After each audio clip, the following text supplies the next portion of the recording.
Hello बच्चों, मैंने इससे पहले अपने वीडियो में ट्रिग्नोमेट्री करा दिया, सरफेस एरिया भी करा दिया, आपको सर्कल करा दिया, क्वाड्रेटिक करा दिया, ट्रिग्नोमेट्री करा दिया। मेन वीडियो जरूर देखा करो। और शॉर्ट में भी आजकल मैं 1 नंबर 2 नंबर 3 नंबर वाला भी डाल रहा हूँ, 3 वाला भी डाल रहा हूँ। 3 वाला बस क्या करता हूँ, एंड तक जब सॉल्यूशन की बारी आती है तो छोड़ देता हूँ, क्योंकि उसमें तो शॉर्ट में आप ज्यादा समय नहीं लगा सकते। देखो, सरफेस एरिया एंड वॉल्यूम में बेटा एनसीईआरटी में सबसे पहले 13.1 में आपके स्टार्टिंग में 5 क्वेश्चन और पहले एक्सरसाइज में और लास्ट के 3, ये आप अच्छी तरह से कर लेना, मैं मार्क लगा दो। तो उसमें एग्जाम्पल है 2 वो जूसर वाला और 1 टॉय वाले। और फिर आ जाओ अगली एक्सरसाइज में, जहाँ पे गुलाब जामुन वाला क्वेश्चन है, उसके नीचे 5 क्वेश्चन है, वो आप कर ले एनसीईआरटी का। मैं बुक का इस साल नहीं कराऊंगा एनसीईआरटी, नेक्स्ट ईयर अपने वीडियो में जो 2027 में जो बच्चे देंगे उनको मैं कराऊंगा बिल्कुल अच्छी तरह से, क्योंकि अभी समय नहीं है, हमने लेट स्टार्ट किया इस चीज को। अब बेटा मेंस्ट्रुएशन के फार्मूले तो आपको पता ही होंगे सबके, सिलेंडर, कोन, हेमिस्फीयर, स्फीयर, तो मैं लिखा नहीं रहा हूँ फार्मूला, सीधा कुछ क्वेश्चन करा रहा हूँ जो बिल्कुल 5 नंबर में एकदम बिल्कुल सटीक तौर पे आएंगे, जो एनसीईआरटी में नहीं है। एनसीईआरटी के अलावा ही कराऊंगा मैं इस साल। क्लियर? जो बच्चे 2027 में एग्जाम देंगे उनको तो मैं फिर एनसीईआरटी सारा, फिर हॉट्स, फिर ऐसे कराऊंगा भाई पूरा साल। ये अभी बेटा 22 दिसंबर से स्टार्ट है ये मेरे यूट्यूब के माध्यम से, तो मैं चाहता हूं कि आपको ज्यादा से ज्यादा फायदा हो।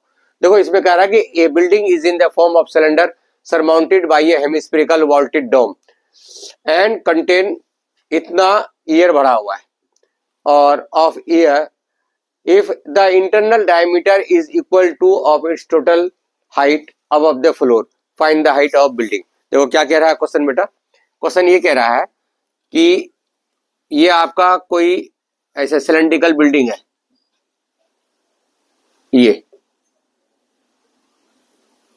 ठीक,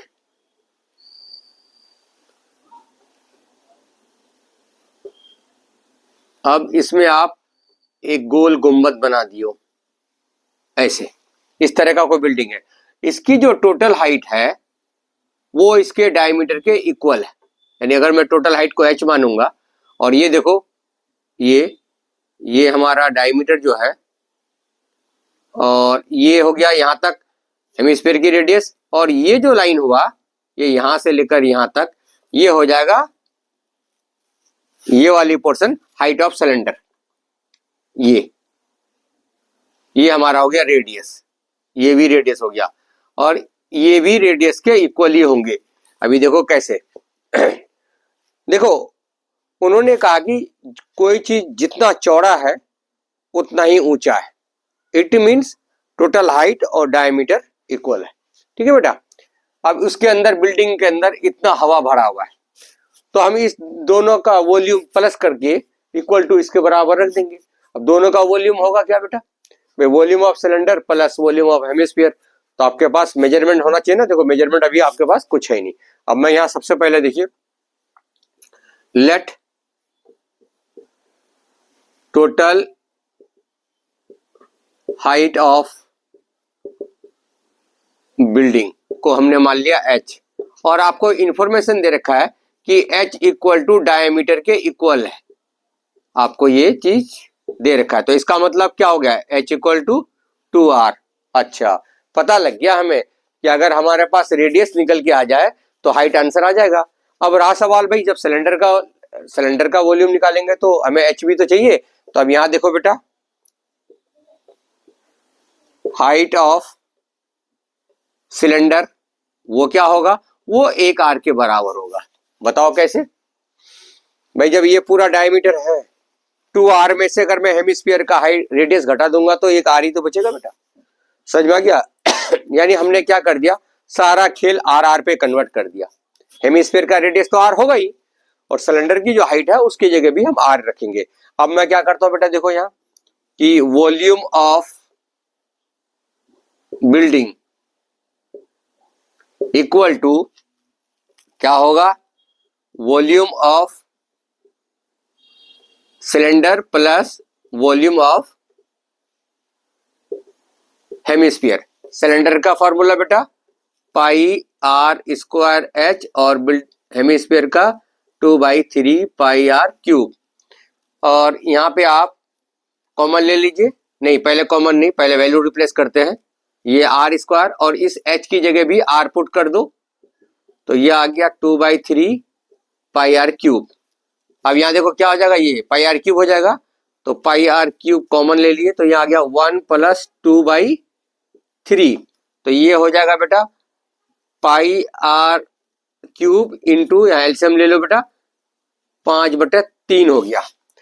और इस साइड क्या चलेगा, इस साइड जो आपकी बिल्डिंग के में ईयर भरा हुआ है, कितना भरा हुआ है, 41 सही 19/21, इसको इससे मल्टीप्लाई करो और 19 जोड़ो, मेरे ख्याल से बेटा 880 डिवाइडेड बाई 21 आएगा।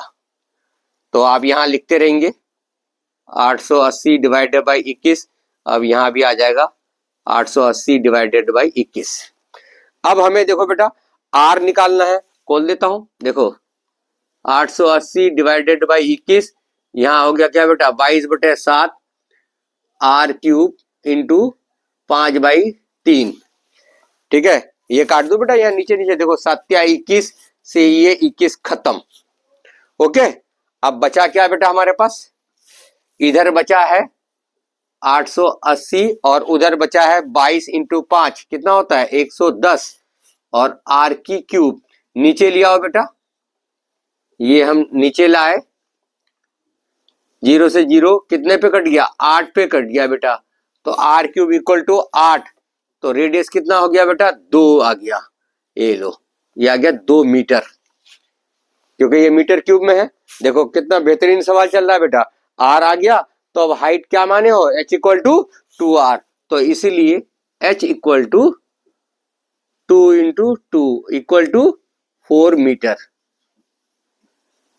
अब जब आप आंसर देंगे तो इंग्लिश में भी लिख देना कि total height of building equal to 4 metre. देखो बेटा कोई चीज ऐसा है जो आपको दिक्कत कर रहा हो, 1 सेकेंड बता देता हूं, जितना डायमीटर था उतना ही हाइट था, तो ये पूरा ये भी 2r के बराबर होगा, तो 2r में से ये r घटा दिए, तो यानी सिलेंडर की हाइट h आ गया। हमने सारा खेल r पे कन्वर्ट कर दिए और r की वैल्यू निकाल दी। देखो बेटा अगर ऐसा सवाल आएगा तो डिट्टो आएंगे काजमी सर के क्वेश्चन, चाहे मैं बेटा सारा सिलेबस क्या करा पाऊं या ना करा पाऊं, जो बच्चे देख रहे हो इस साल 10th का पेपर 2026 में दे रहे हो, मेरे क्वेश्चन सब एक बार करके जाना, नहीं तो आपके पास पछताने के अलावा और कुछ चांस हो रहेगा नहीं, सारे वही आएंगे, चाहे शॉर्ट देखो या लॉन्ग वीडियो, और लॉन्ग वीडियो जब भी देखा करो तो उतारा करो क्वेश्चन को, ठीक है। अब इसमें मैं एक और हॉट कराने जा रहा हूं। देखो बेटा मैं फिर कह रहा हूं, मेरे वाले क्वेश्चन पे लल्लू क्वेश्चन तो कराऊंगा नहीं मैं, बिल्कुल एकदम कि कोई भी कर दो, राह चलते, सिर्फ टॉप क्लास के बच्चे ही कर पाएंगे या जिसके अंदर थोड़ा सा दिमाग नाम का कोई चीज होगा। आसान सब तो आप एनसीईआरटी में मैंने बता ही रखा है, निशान भी लगा रखा हूं, वो कर लेना, बाकी थोड़ा कुछ अच्छे अच्छे क्वेश्चन मैं करा दूंगा। आप अगर मान लो एनसीईआरटी से बाई चांस नहीं भी आया तो ऐसे क्वेश्चन आ जाएंगे। अभी अगले वीडियो में मैं एक आइसक्रीम वाला क्वेश्चन कराऊंगा, क्योंकि गुलाब जामुन वाला आपने कर रखा है एनसीईआरटी में। देखो एक राइट ट्राइंगल है बेटा, उसको ना उसके साइड है 15 और 20, और उसको घुमा करके हाइपोटेन्यूज की तरफ से घुमाया है और घुमा करके डबल कोन बना लिया है, डबल कोन बन गया है। इस कोन का वॉल्यूम और सरफेस एरिया देखो, जैसे बेटा आमतौर पर हम न्यू लिखते हैं ना, देखो ये दो साइड ये 90 है। अब मैं इसमें देखो ऐसे बनाऊंगा, देखो कोई इतराज आपको, देखो देखो ऐसे बनाऊंगा कि भाई ये है हमारा 90 का साइड, यानी एक साइड 15 और एक साइड 20, ठीक है, मैं ऐसे बनाऊंगा। तो ये क्या हो गया, ये हो गया हाइपोटेन्यूज। फिर ऐसे घुमाया तो ये आ गया, ये लो, ठीक, ये बन गया आपका डबल कोन। देखो एक कोन ऊपर से एक कोन नीचे से, यानी ए बी सी और डी। अब सवाल ये उठता है बेटा कोन तो बन गया, आपके पास अभी है क्या इंफॉर्मेशन, कोन का वॉल्यूम, तो इस वाले का हाइट तो ये होगा, चलो ये ओ मान लेता हूं, और इस वाले का ओडी, ठीक। और रेडियस होगा ये ओबी। तो ना अभी आपके पास कोण का रेडियस है और ना ही दोनों कोण का हाइट है। देखो मैं चाहूंगा तो दोनों कोण का हाइट निकाल सकता हूं, उससे क्या हो जाएगा, क्वेश्चन आधा पेज और बढ़ जाएंगे ये। तो मैं हाइट नहीं निकालूंगा, मैं पहले पाइथागोरस से एडी निकाल लेता हूं, क्योंकि दोनों कोण का हाइट को सम करेंगे एओ प्लस ओडी, तो एडी ही तो होगा। तो वहां के भाई जैसे कॉमन मानोगे आप H1 H2 तो मिलके पूरा एडी बन जाएगा। तो हाइट तो मैं इससे काम चला लेता हूं। अब देखो रेडियस कैसे निकालेंगे, ये है मसला। अब सबसे पहले देखो आपके पास क्या नहीं है, एओ नहीं है, ओबी नहीं है और रेडियस भी नहीं है, ठीक है। हाँ सिर्फ सलांट हाइट है ये। तो अब यहां देखो बेटा बहुत बेहतरीन क्वेश्चन है ये। मैं सबसे पहले पाइथागोरस लगा के एडी स्क्वायर की वैल्यू निकालता हूं। देखो AD square equal to A B square plus B D square. A B आ गया 20 का स्क्वायर प्लस 15 का स्क्वायर। डायरेक्ट लिख दू बेटा 400 और 225 625 का अंडर रूट में डायरेक्ट कर दिया बेटा, थोड़ा जगह बचा लिया यहाँ। ये आ गया 25 सेंटीमीटर दोनों कोण की हाइट। ओके, ये मैंने थोड़ा जगह बचा लिया यहाँ। आप डिटेल में लिखना, आपको क्या 5 नंबर का पेज भरोगे ना भाई, और मेरे तरीके से करोगे तो 2.5 घंटे में बोर्ड का पेपर हो जाएंगे आपके। चलो हाइट तो आ गया। अब रहा सवाल बेटा रेडियस। देखो रेडियस कैसे निकालेंगे, हाउ टू फाइंड। अब तो यहाँ भाई साहब तोते बिक जाएंगे, तोते बिक भी जाएंगे उड़ भी जाएंगे। बहुत से लोग तो सिमिलर लगाएंगे, पता नहीं क्या क्या करेंगे दोनों ट्रायंगल को। मैं देखो एकदम बिल्कुल छोटा वाला सटीक देखो ये जो आपका ट्रायंगल है एबीडी, क्या है ये, राइट ट्रायंगल है। तो देखो मैं इसका एरिया निकाल रहा हूं। Area of triangle A B D क्या फार्मूला होता है, हाफ बेस इंटू हाइट, यानी 1/2 15 इंटू 20। कितना आ गया भाई, अरे बता दो, 150 आ गया। चलो 150 सॉरी 150 सेंटीमीटर आ गया। अब मैं इस ट्रायंगल का एरिया को बेटा अगर यूं बोलूं, देखो जैसे आपके पास कोई ये राइट ट्रायंगल होता है, पहले समझ लो बात को, ये बेस होता है और ये हाइट होता है, तो आपने एरिया निकाल दिया। अब मैं इसी ट्रायंगल को बोलूंगा कि मैं देखो यहाँ एक परपेंडिकुलर इधर हाइपोटेन्यूज पे डाल देता हूं, तो तब क्या होगा, ये हाइपोटेन्यूज बेस बन जाएगा और ये वाली लाइन जो है ये हाइट बन जाएंगे, तब भी वही होगा हाफ बी एच। तो अब मैं इस ट्रायंगल में देखो ऐसे करके एडी को तो बेस मानूंगा और ओबी को एच की जगह रखूंगा और इक्वल टू वही जो एरिया आया है। देखो वहां से रेडियस आ रहा है हमारा। बहुत से मैं लोगों का देखता हूँ इस मेथड को, इसको बेटा सिमिलर करके निकाल दे, बहुत लंबा लेके चले आता है। अब मैं यहाँ इस एबीडी के जगह यहाँ मैं लिख देता हूँ, देखो इसलिए देखो कि half B H equal to फिर दोबारा से 150। अब मैं मास्टर को बताता हूं कि भाई बेस में लूंगा क्या, ताकि वो परेशान ना हो, ए डी और हाइट क्या लूंगा, ओ बी। ये लो बेटा, ठीक। और आपका ए डी निकल चुका है, ये रहा 25, और ओ बी है आपका रेडियस कितना 150। अभी ये आ गया 150 इंटू में 2 बटे में 25, काट दो 25 6, ये 6 पे कट जाएगा और हाँ 12 आ गया। ये लो बेटा सब कुछ आ गया। क्या क्या आ गया, कोण का रेडियस पता लग गया, कोण की हाइट पता लग गया। अब तो आप खुद ही कर लोगे भाई, अब मेरा तो कोई जरूरत ही नहीं है, हमने सब कुछ निकाल दिया, रेडियस निकाल दिए और दोनों कोण का हाइट भी मिला के रखा हो। अब देखो इतना समझ में आ गया। अब मैं इसको बेटा मिटा देता हूं, फिगर को बना के रहने देता हूं, कोई बात नहीं, ठीक है। रेडियस कितना आया 12, याद कर लो 25 6 150 6 दूने 12, ठीक है 12 सेंटीमीटर, ये लिख लेना, ठीक है। अब मैं बेटा ये चीज मिटाता हूं, अब आता हूं सवाल पर, फिर कैलकुलेशन आप खुद कर लेना। देखो बहुत ही बढ़िया सवाल है, आप देखना इधर उधर की सॉल्यूशन में और भी सर लोग कराते हैं, तो देखना कि हो सकता है आपको काजिम सर वाला सॉल्यूशन थोड़ा ज्यादा अच्छा लगे। ठीक है, अब यहां देखो बेटा, अब मैं लिख रहा हूं, अब आप लोग खुद कर लोगे। Volume of double cone equal to volume of cone ABC, ये ऊपर वाला, और plus volume of cone BDC. यही है ना बेटा आपके पास। चलिए, तो ये आ गया 1/3 पाई आर स्क्वायर। मैं एच नहीं लिख रहा हूं, एबीसी को एच की जगह एओ कर दिया।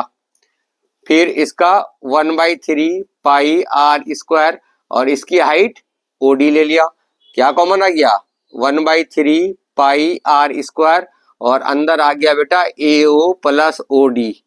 डाल दे वैल्यू बेटा। 1/3 3.14, रेडियस कितना निकाले थे? 12 इंटू 12, और ये दोनों मिलके 25। ये लो बेटा, अब 3 से 12 काट देना, काट पिट का जो भी आएगा वो आपका आंसर आ जाएगा सेंटीमीटर क्यूब। देखो आया मजा। अब क्या निकालने का है? क्या निकालना है भाई? बता दो बेटा। Surface area of the double cone. आ जा भाई, सब कुछ तो निकाल दिए। ये लो, surface area of double cone. क्या होता है कोन का फार्मूला? Pi are L. तो ये लो, C S A of cone ABC plus C S A of cone BDC. क्या होता है बेटा? पाई आर, एक एल कैपिटल दिखा दो बेटा और एक स्मॉल। एल हमारा क्या है? ये 20 और 15, तो पाई आर कॉमन, और अंदर आ गया एल प्लस एल। अब रख दो बेटा 3.14, रेडियस 12, और ये आ गया आपका 20 प्लस 15। ठीक है, अब ये 35 हो जाएगा। मल्टीप्लाई करके 2 के बाद पॉइंट लगा देना बेटा। जो भी आंसर आएगा वो आपका बड़े प्यार से आंसर आ जाएंगे। अब यहां देखो बेटा, मैंने आज सरफेस एरिया एंड वॉल्यूम में 2 क्वेश्चन कराए, दोनों 5 नंबर वाले कराए। एनसीईआरटी में बार बार बोल रहा हूँ कि बेटा इस साल नहीं कराऊंगा, जो 2026 के बच्चे हो। ठीक है, हाँ ये सवाल रहेगा, ये सवाल तो अगले साल, उससे अगले साल, क्योंकि बेटा पढ़ाई का तो कोई लिमिटेशन है ही नहीं, कितने पढ़ लो। अभी मैं 1 महीना क्या 2 महीना मेन सोर्स से पढ़ाऊंगा तो चैप्टर खत्म ही नहीं होगा। ठीक है, तो हमें इतना नहीं कराना। अब एनसीईआरटी के सारे क्वेश्चन करो, और कुछ हॉट्स में करा दूंगा, अभी 3 पार्ट में इसमें करा दूंगा। ठीक है, ओके।